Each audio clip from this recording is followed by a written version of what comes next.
How to use Google Meet for beginners. New to Google Meet, let's learn the basics of joining, hosting, and managing meetings.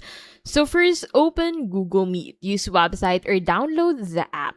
And then go ahead and join a meeting. So you can join a meeting by entering the meeting code into the section and clicking on this join button. Now, if you are the host of the meeting, what you can do is to click on this new meeting button and then select from here. So for example, you want to create an instant meeting. Simply click on the start an instant meeting. Now, if you want to book a meeting with a specific person, simply select schedule in calendar and this would take you to Google Calendar. So for example, I want to create an instant meeting. I'll simply click on this. So in here, you can go ahead and